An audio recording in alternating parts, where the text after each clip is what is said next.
Je remercie le président de la SNCF, Jean Castex, de sa présence aujourd'hui. Moi, je suis présidente de la région des Pays de la Loire depuis octobre 2017. C'est la première fois que le président de la SNCF est sur le terrain et dialogue avec les élus locaux, avec l'ensemble des acteurs du territoire. Ça, je pense que c'est un bon signal parce que le terrain, vous connaissez mon attachement au terrain. Je pense qu'on a un président de la SNCF qui est aussi attaché au terrain et aussi attaché au dialogue et à la concertation.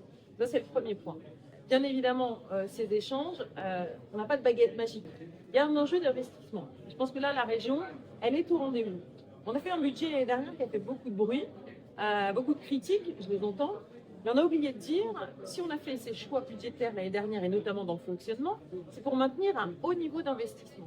Et le haut niveau d'investissement, il se retrouve aujourd'hui, notamment dans nos discussions, parce qu'il va falloir investir massivement sur le ferroviaire, notamment sur le rail, etc. C'est le cas notamment des CPER, des contrats plan État-région. Je rappelle, c'est 1 milliard d'euros entre l'État et la région. Et on sera au rendez-vous.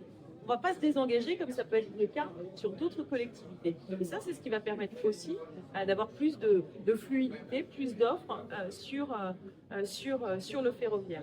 Et puis enfin, je suis attachée à la qualité de service.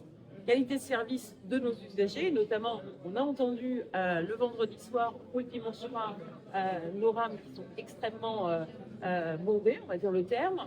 Et donc là, on va travailler, ça a été l'objet aussi de notre déjeuner, travailler sur plus d'efficience sur l'ensemble de la région, là où il y a des rames ou des trains qui sont peu chargés, qu'on puisse adapter sur des secteurs qui sont un peu plus chargés. Voilà, c'est de l'optimisation et je pense que ça c'est important.